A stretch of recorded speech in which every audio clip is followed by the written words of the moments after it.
Hello बच्चों, कैसे हो? और सब बढ़िया? कैसी चल रही है आपकी पढ़ाई? मैं आशा करता हूँ कि आपकी पढ़ाई अच्छी चल रही होगी। देखो बच्चों, पिछली जो मैंने वीडियो बनाई थी उसमें कुछ टेक्निकल प्रॉब्लम आने के कारण वो धुंधला धुंधला आ गया और उसमें आवाज़ तो साफ आ रही है लेकिन जो क्लियरिटी है वो सही नहीं आ पाई। और आप खुद परेशान थे और बार बार मैसेज और कॉल आ रहे हैं, तो इसलिए अब वो टाइम नहीं मिला बनाने के लिए, नहीं उसी को हम दोबारा से बनाते। लेकिन अब उनको क्या है, वो आज दोबारा से बना देते। तो परेशान होने की आपको कोई ज़रूरत नहीं है। कोई भी प्रॉब्लम हो उसका सॉल्यूशन किया जाएगा, उसका सॉल्यूशन किया जाएगा। तो हमारा क्या चल रहा था बच्चों, देखो मूल कंसेप्ट या मूल संकल्पना क्या चल रहा था, मूल संकल्पना। और मैंने आपको कुछ क्वेश्चन करा दिए थे इस पर प्रीवियस वीडियो में, मूल कंसेप्ट के ऊपर या मूल संकल्पना के ऊपर, मूल कंसेप्ट या मूल संकल्पना के ऊपर। और मूल संकल्पना या मूल कंसेप्ट में मैंने मूल निकालने के लिए जो फॉर्मूला बताया था वो बताया था, मूल बराबर होता है भार अपॉन अणुभार या परमाणु भार। यदि अणु है तो अणुभार, यदि कोई परमाणु है तो परमाणु भार। ठीक है बच्चों? और मैंने अणु, परमाणु, ग्राम में मात्रा, ये सब मैंने निकालना सिखा दिया। आज मैं बात करता हूं आयतन के लिए मूल कंसेप्ट। आयतन में मूल कंसेप्ट कैसे उपयोग में लिया जाता है। तो आपको सभी को पता है कि NTP, national temperature normal temperature and pressure, सामान्य ताप एवं दाब, हिंदी में बोलें तो इसको क्या बोलें, सामान्य ताप एवं दाब पर या एनटीपी पर किसी गैस के 1 मोल आयतन में, सामान्य ताप व दाब पर किसी गैस के 1 मोल आयतन में, 1 मोल आयतन में कितना लीटर आता है? 22.4 लीटर आता है। कितना लीटर होता है बच्चों? 22.4 लीटर होता है।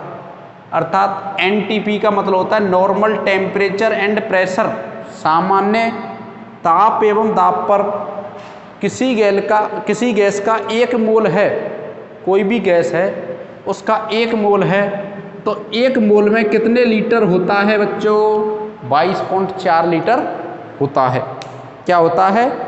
22.4 लीटर होता है। तो देखो अब मैं आपको बताता हूँ कैसे निकालना है। उस दिन मैंने मोल समीकरण बताया था और उसी मोल समीकरण के अकॉर्डिंग हम चलते हैं। तो कैसे, 1 मोल गैस, मैंने वहाँ पर अणु परमाणु लिए थे और यहाँ पर क्या ले रहा हूँ, 1 मोल गैस। और 1 मोल की जगह 1 की जगह 1 और मोल की जगह क्या होता है 6.02 इंटू 10 की पावर 23 अणु अथवा क्या होते हैं, परमाणु। किसके? गैस के। किसके? गैस के। और फिर इसके बाद मैंने ग्राम में मात्रा किसकी, या तो अणु है तो अणुभार और परमाणु है तो परमाणु भार। अणु है तो अणुभार और परमाणु है तो परमाणु भार। और ये बराबर होता है किसके? 22.4 लीटर के। किसके? 22.4 लीटर के। दोबारा से सुनेंगे, क्या सुनेंगे कि 1 मोल गैस में बराबर होती है, आप सभी को पता है मोल को Na से रिप्रेजेंट करते हैं, इस Na से, ऐसे Na से, इस Na से रिप्रेजेंट नहीं करना है आपको कि इस Na से कर दें, ये गलत है। इस Na से भी रिप्रेजेंट नहीं करना है, ये भी गलत है। सोडियम के प्रतीक है ये, तो Na क्या है, ये Na है, ये Na है। और इसका जो मान होता है ये फिक्स होता है। ये कोई भी पदार्थ ले लें, परमाणु ले लें, अणु ले लें, उसमें Na का जो मान है वो क्या रहता है, फिक्स रहता है। अर्थात अवोगाद्रो जो मान है ये क्या रहता है, फिक्स रहता है। और इसमें कोई भी अणु परमाणु है गैस का, इसमें अणुओं की जो संख्या है, सॉरी वो ग्रामों की जो मात्रा है वो अणुभार और परमाणु भार के क्या होती है, समान। फिर उस किसके 22.4 लीटर के। अब मैं क्वेश्चन की बात करता हूँ, किसकी बात करता हूँ बच्चों, क्वेश्चन की। क्वेश्चन क्या है, क्वेश्चन अपना ये है कि 12.04 इंटू 10 की पावर 23 H2 अणु द्वारा 10 की पावर 23 H2 अणु द्वारा NTP पर H2 अणु द्वारा NTP पर घेरा गया, NTP पर घेरा गया आयतन, NTP पर घेरा गया आयतन बताइए। क्वेश्चन क्या है कि 12.04 इंटू 10 की पावर 23 H2 अणु, क्या है, H2 अणु द्वारा NTP पर घेरा गया आयतन बताइए। तो सबसे पहले यहाँ देखो कहाँ जाना है हमको, अणु से आयतन में। तो मेरा क्वेश्चन जैसे जैसे चलता है मैं वैसे वैसे चलता हूँ, वैसे वैसे चलता हूँ। क्वेश्चन में क्या कह रहा है कि अणु से आयतन में जाना है, तो यहाँ पर कहाँ से जाना है, इस अणु से आयतन में जाना है, अणु से आयतन में जाना है। और कैसे जाना है, क्या आपको पता है, चूंकि देखो सॉल्यूशन क्या होगा, चूंकि 6.02 इंटू 10 की पावर 23 और ये क्या है H2 अणु, क्या है H2 अणु का जो आयतन है वो कितना है 22.4 लीटर के बराबर। कितना है बच्चों, 22.4 लीटर के बराबर। इन दोनों के मध्य क्या निकालना है, रिलेशन निकालना है। क्या निकालना है, रिलेशन निकालना है। इसमें क्या है, अणु से किस में परिवर्तित करना है, लीटर में परिवर्तित करना है। किस में परिवर्तित करना है, लीटर में परिवर्तित करना है। कैसे करेंगे, क्योंकि चूंकि 6.02 इंटू 10 की पावर 23 H2 अणु द्वारा घेरा गया आयतन, या ये लिख दूं H2 अणु द्वारा घेरा गया आयतन कितना होता है 22.4 लीटर। कितना होता है बच्चों, 22.4 लीटर।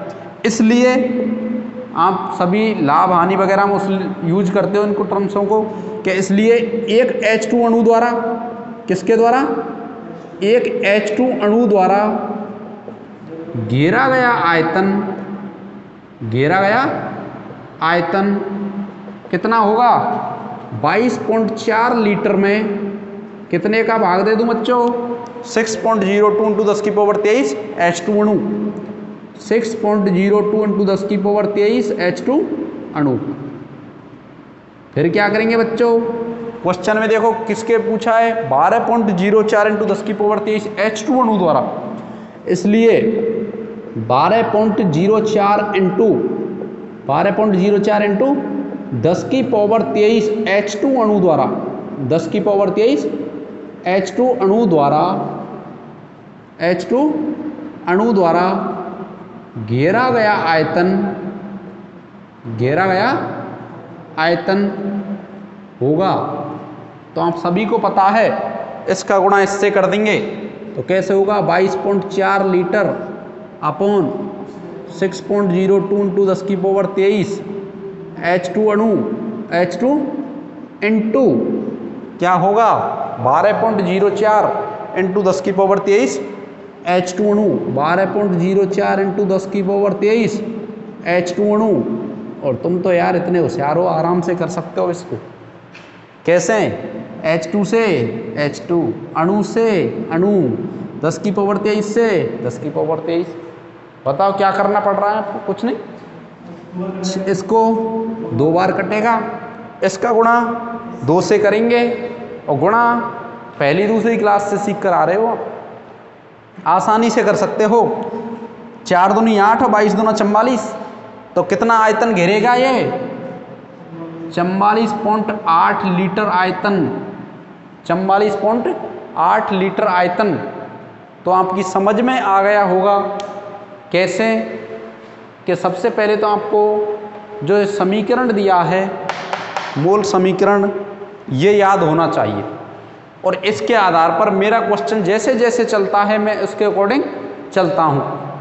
ये क्या है मोल समीकरण? 1 मोल गैस किसके बराबर होता है? आप सभी को पता है 1 मोल में कितना होता है मान 6.02 × 10⁻23 H2 अणु या परमाणु, और किसके ग्राम के भार? अणु भार या परमाणु भार के, और कितना होता है 22.4 लीटर के बराबर होता है। कितने के बराबर होता है बच्चों? 22.4 लीटर के बराबर होता है। अब एक क्वेश्चन दिया है, क्वेश्चन में अणु से आयतन पूछा है, तो हमको अणु से ही आयतन में जाना है। कहाँ जाना है? अणु से आयतन में। और फिर ये देखो ये इतना आयतन घेरता है 22.4 लीटर, मतलब ये जो अणु है ये अणु आयतन घेरते हैं 22.4 लीटर, इसलिए एक अणु घेरेगा इसका इसके नीचे भाग, इसलिए इतने अणु घेरने के लिए तो ये तो आपकी समझ में आ गया होगा। अब मैं नेक्स्ट बात करता हूँ। नेक्स्ट जो टॉपिक है प्रतिशत संगठन।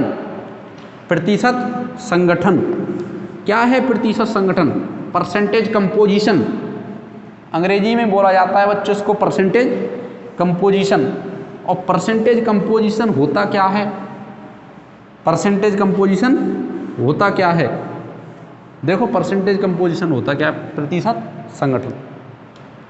तो मैं बात करता हूँ प्रतिशत संगठन की। किसकी बात करता हूँ बच्चों? प्रतिशत संगठन। प्रतिशत संगठन का मतलब है कोई यौगिक है हमारे पास, क्या है? यौगिक या अणु, मान लो CH4 यौगिक है या अणु है, या मैं बोल दूं किसी यौगिक के अणु में, कोई भी यौगिक है उसका अणु है, उस यौगिक के अणु में उपस्थित तत्वों का जो प्रतिशत रहता है, जैसे कार्बन है इसमें कितने परसेंट है, हाइड्रोजन कितने परसेंट है, इनका ये जो प्रतिशत रहता है इसी को क्या बोला जाता है बेटा? प्रतिशत संगठन। क्या बोला जाता है? प्रतिशत संगठन। आप सभी को पता है प्रतिशत कितने पर निकालते हैं? 100 पर। कितने पर निकालते हैं? 100 पर। और 100 पर निकालते हैं तो इस यौगिक को या अणु को हम कितना मान लेते हैं? 100%। कितना मानते हैं बेटा? 100%। कितना मानते हैं? 100%। उस 100% में उपस्थित किसका परसेंट निकालते हैं? तत्वों का परसेंट निकालते हैं, तत्वों का प्रतिशत निकालते हैं। तो तत्वों का द्रव्यमान प्रतिशत का जो सूत्र होता है वो देखो क्या होता है? तत्वों का द्रव्यमान प्रतिशत बराबर होता है तत्वों का या तत्व का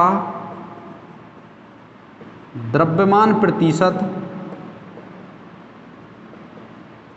बराबर तत्व का द्रव्यमान प्रतिशत बराबर यौगिक में तत्व का द्रव्यमान,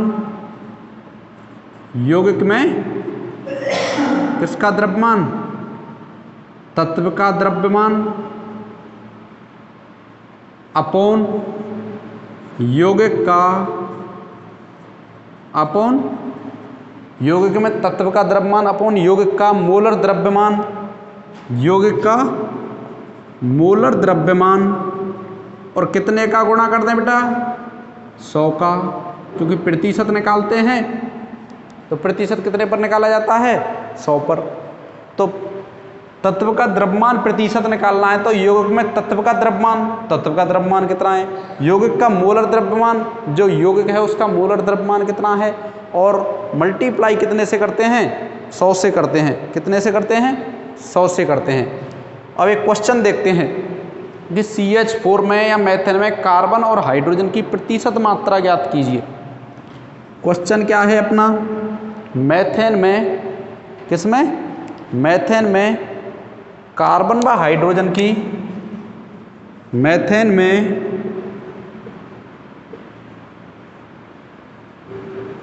कार्बन व हाइड्रोजन की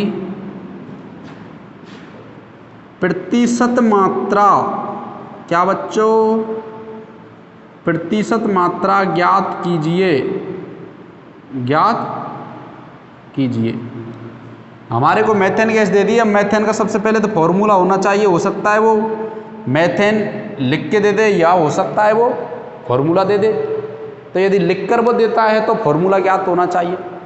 फॉर्मूला ज्ञात है तो फिर आप आसानी से निकाल सकते हो। यदि आपको फॉर्मूला ही ज्ञात नहीं है तो आप पट्टियों को गिनते रहोगे, बच्चों को गिनते रहोगे। तो कैसे निकालेंगे? यही है अपना फॉर्मूला। सबसे पहले यौगिक का द्रव्यमान और यौगिक का मोलर द्रव्यमान ज्ञात होना चाहिए। तो कैसे ज्ञात करेंगे? तो CH4 का द्रव्यमान निकालना है हमको, CH4 का मोलर द्रव्यमान, मोलर द्रव्यमान। तो सबसे पहले बताइए कार्बन परमाणु की संख्या 12, कितना हो गया? 12.01 रहता है होने को तो, लेकिन 12 हम वो मानते हैं इसको तो राउंड फिगर में। और हाइड्रोजन का 1 रहता है या 1.008 रहता है रहने को तो, कितना रहता है? चलो मैं किताब के अकॉर्डिंग चलता हूँ। 12.01 प्लस 1.008 और कितने हाइड्रोजन परमाणु है बच्चों? 4। कितने हैं बेटा? 4। तो इसमें कार्बन परमाणु का जो द्रव्यमान है वो तो कितना हो गया? 12.04 और हाइड्रोजन परमाणु का जो द्रव्यमान है 4.032 और टोटल कितना हो गया बेटा? देखो 16.042, 16.042 है कि नहीं बेटा? सही है ना? तो ये CH4 का क्या हो गया? मोलर द्रव्यमान कितना हो गया? CH4 का मोलर द्रव्यमान कैसे हो गया? देखो एक सेकंड, 12.01 में कितना जोड़ दिया? 4.032, तो कितना आ गया? सही है ना? है? क्यों नहीं है सही? देखो कि इसमें मैंने 12 में जोड़ दिया, 12.01 में 4.0, ये क्या है? 32 क्या है? तो 2 4 0 16.042। तो बेटा नेक्स्ट ध्यान से पढ़ा करो, आप पर जोड़ घटाओ नहीं आएंगे तो फिर क्या करोगे आगे चल के? तो देखो अब यहाँ पर मैं प्रतिशत निकालता हूँ। देखो सबसे पहले तो मैंने यहाँ कार्बन का प्रतिशत, कार्बन का द्रव्यमान कितना है? कार्बन तत्व का 12.01 कितना है बेटा? 12.01।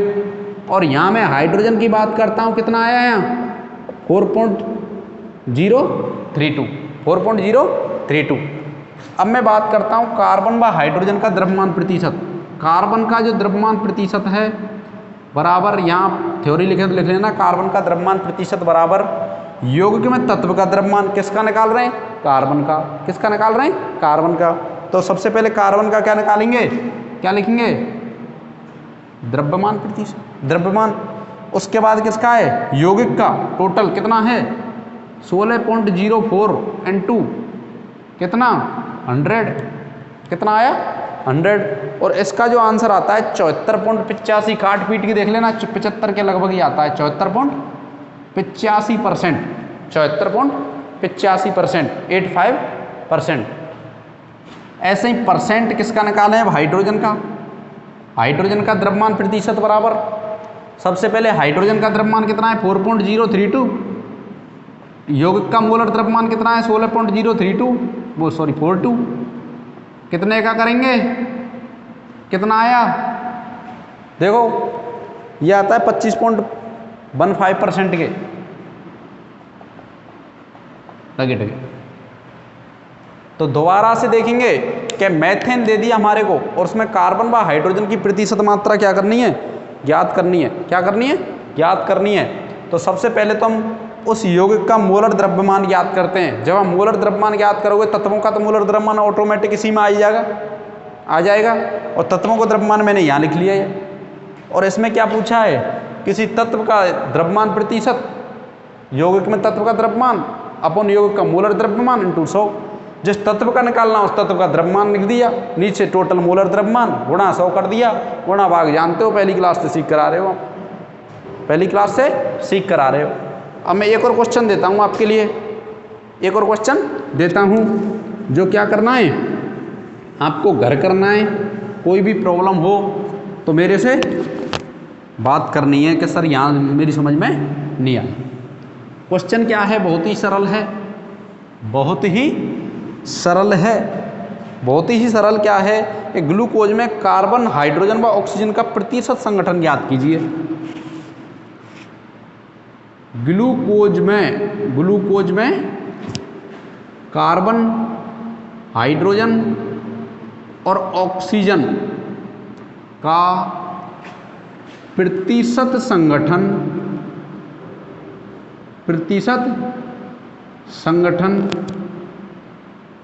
ज्ञात कीजिए। प्रतिशत संगठन ज्ञात कीजिए। तो सबसे पहले ग्लूकोज का आपको अणुसूत्र ज्ञात होना चाहिए। क्या ज्ञात होना चाहिए बच्चों? अणुसूत्र। आप सभी जानते हो ग्लूकोज का सूत्र C6H12O6। क्या आपको सभी को पता है? ग्लूकोज की कमी होती है तो कहते हैं बेटा ग्लूकोज पी। जब भी कभी दस्त वगैरह हो जाते हैं तो ग्लूकोज पीने की क्या देते हैं? सलाह देते हैं। शरीर में ग्लूकोज की कमी हो जाती है दस्तों से जैसे, तो ग्लूकोज पी। तो ग्लूकोज का आपको सूत्र भी तो याद होना चाहिए। ग्लूकोज पी तो लेते हो लेकिन सूत्र पता नहीं रहता है, तो इसलिए ग्लूकोज का सूत्र क्या है? C6H12O6। फिर इसके बाद आपको क्या हो? मोलर द्रव्यमान ज्ञात होना चाहिए। क्या द्रव्यमान ज्ञात होना चाहिए? मोलर द्रव्यमान। कैसे निकालोगे? आप सबको पता है कार्बन का कितना होता है? 12.01, या मैं 12 मान लेता हूँ, 12 मान लेता हूँ। और आपको पता है कार्बन एटम की संख्या कितनी है? 6, तो 12 × 6। फिर मैंने प्लस कर लिया। आप सभी को पता है हाइड्रोजन का 1.008 होता है, जो कि मैं राउंड फिगर में 1 मान लेता हूँ। कितने एटम है? 12। कितने एटम है बेटा? 12। दूसरी फिर मैं बात करता हूँ कितने ऑक्सीजन एटम का कितना होता है? 16। कितने हैं? 6। कितने हैं? तो बरछेंके 72। और ये किसका आया है? यहाँ लिख लेना ऊपर, ये कार्बन का, ये हाइड्रोजन का और ये ऑक्सीजन का। ये कार्बन का कितना आया? 72। हाइड्रोजन का कितना आया? 6। प्लस करना है, ध्यान रखना है। और 16 6 के 96। इन तीनों को देखो। अब यहाँ कार्बन का कितना आ गया अपने पास द्रव्यमान? 72। हाइड्रोजन का 12, ये सभी काम आएंगे हमारे पास। ऑक्सीजन का 96, ऑक्सीजन का 96। टोटल कंबाइंड कितना आ गया? 180। देखो सही तरह से याद करके।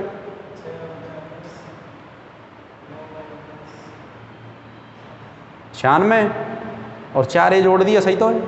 96 और 4 100, और 70 और 10 80। डायरेक्ट जोड़ो ना ट्रिक से भाई। 2 और 2 4, और 4 इसमें जोड़ दिए 100।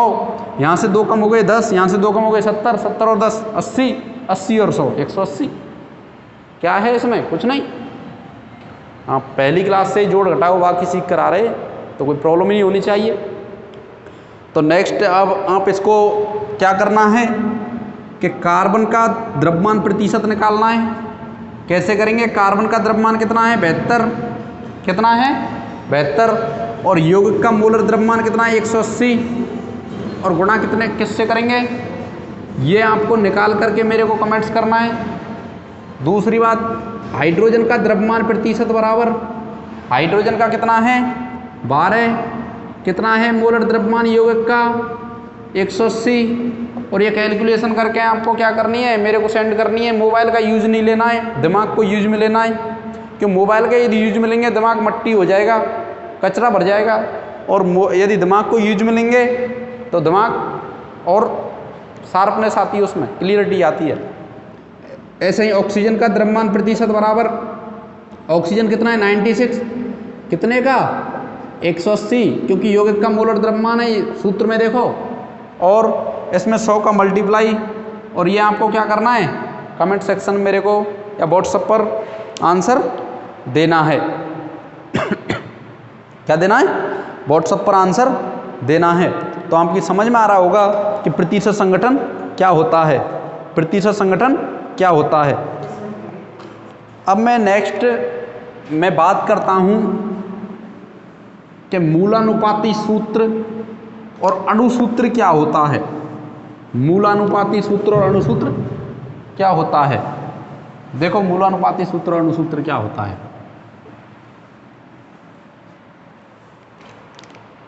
मूलानुपाती, मूल अनुपाती, मूलानुपाती सूत्र और एक होता है अणुसूत्र। क्या होता है? अणुसूत्र, अणुओं का सूत्र। अणुओं का सूत्र। एक होता है मूल अनुपाती, मूल का अनुपात, नाम से ही पता चल रहा है। नाम से क्या पता चल रहा है? मूल का मतलब मूल, और अनुपाती मतलब अनुपात। मूल का मतलब मूल, अनुपाती मतलब अनुपात, और सूत्र का मतलब सूत्र। सूत्र का मतलब सूत्र। ऐसे अणुसूत्र की बात करते हैं। अणु का मतलब अणु और सूत्र का मतलब सूत्र, अर्थात अणुओं का सूत्र क्या कहलाता है? अणुसूत्र। और मूलानुपाती सूत्र, जो मूल उसकी सूत्र है, उस मूल का सूत्र क्या होता है? मूलानुपाती सूत्र। क्या होता है मूलानुपाती सूत्र? देखो, सबसे पहले तो समझेंगे अणुसूत्र।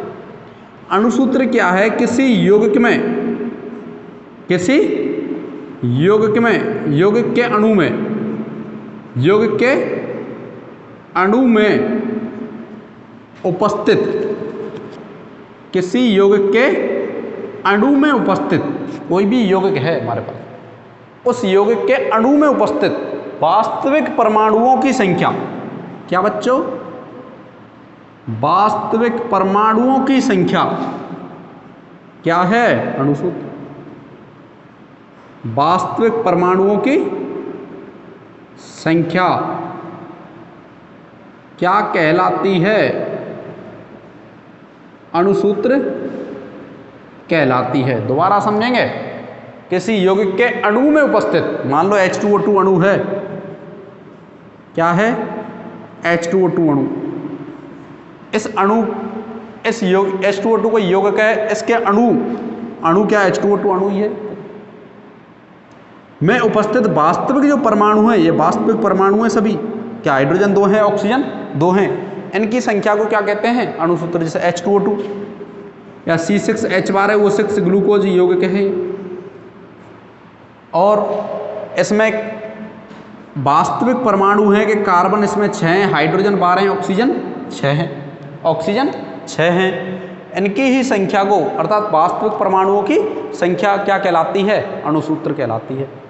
जबकि मैं बात करता हूं मूलानुपाती सूत्र कि किसी अणु में उपस्थित, किसी अणु में उपस्थित या किसी यौगिक के अणु में उपस्थित, किसी यौगिक के अणु में उपस्थित परमाणुओं की संख्या का,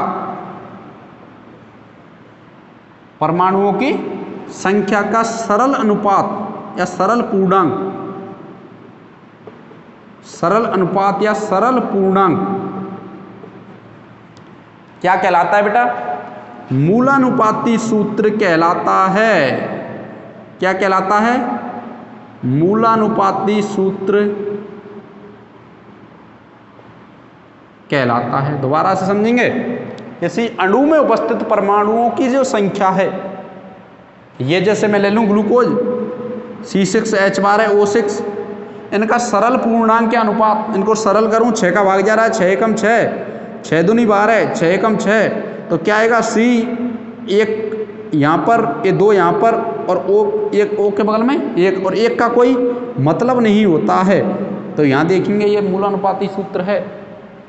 ये कोई भी अणु है, इसका सरलीकरण करने पर जो सूत्र प्राप्त होता है वो क्या कहलाता है?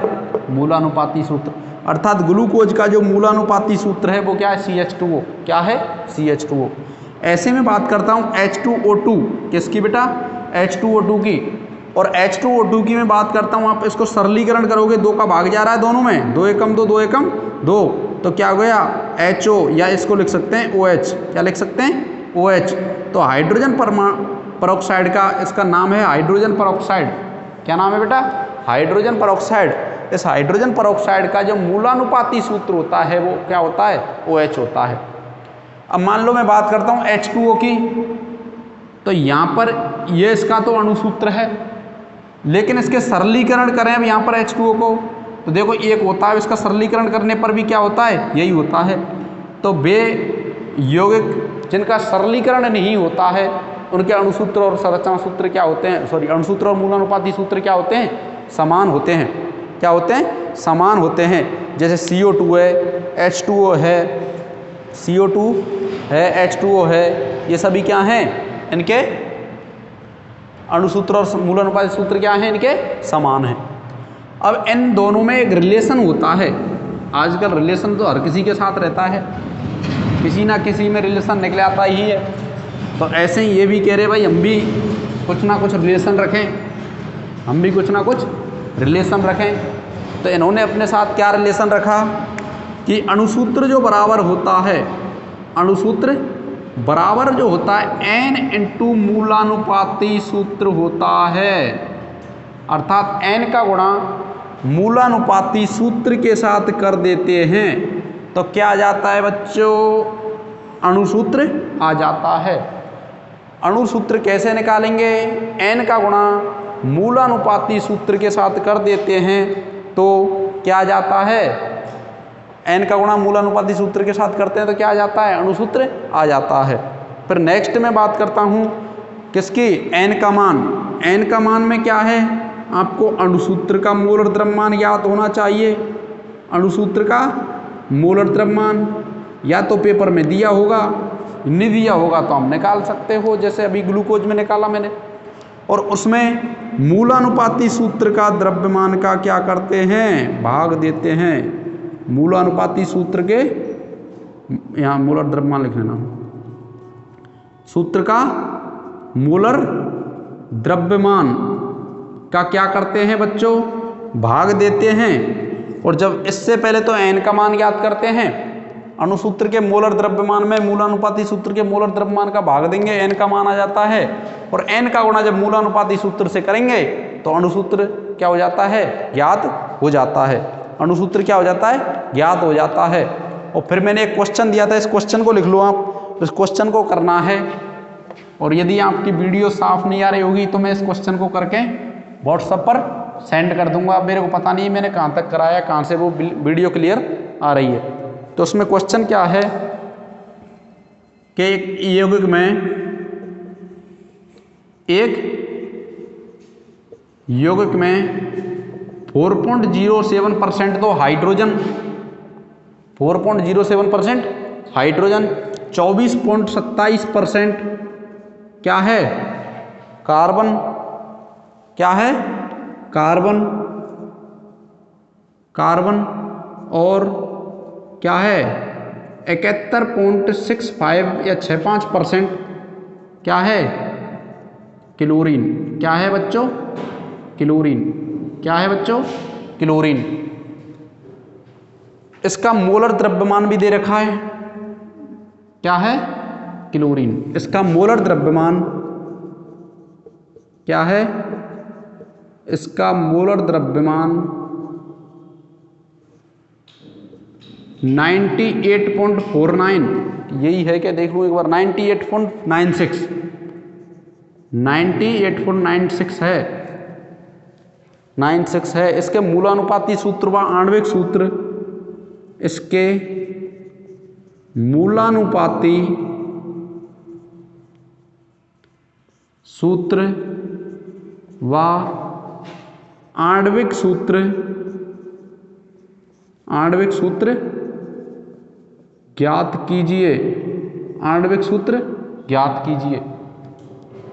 यह क्वेश्चन आपको सॉल्व करना है, जो कि पिछली वीडियो में करा चुका हूं। यदि वहाँ क्लियरिटी आ रही हो देख लेना, यदि प्रॉब्लम हो तो मेरे पर व्हाट्सअप सेंड कर देना और मैं आपको बता दूंगा इसमें क्या करना है। सबसे पहले तो इसको परसेंटेज को ग्राम में परिवर्तित करना है। ग्राम में परिवर्तित करेंगे, आपको सभी को पता है 100% मान के चलते हैं, 100% है। तो ऐसे हम 100 ग्राम मानकर परिकलन करते हैं, तो 100 ग्राम मानकर परिकलन करेंगे तो देखिए 100 ग्राम में कितने ग्राम है, 4.07 ग्राम। ये कितने ग्राम है, 24.27 ग्राम। ये कितने ग्राम है, 71.65 ग्राम। तो पहले तो ग्रामों में मात्रा ज्ञात करते हैं। ग्रामों में मात्रा किसके आधार पर परिकलन करते हैं, 100 ग्राम के मात्रा आधार पर।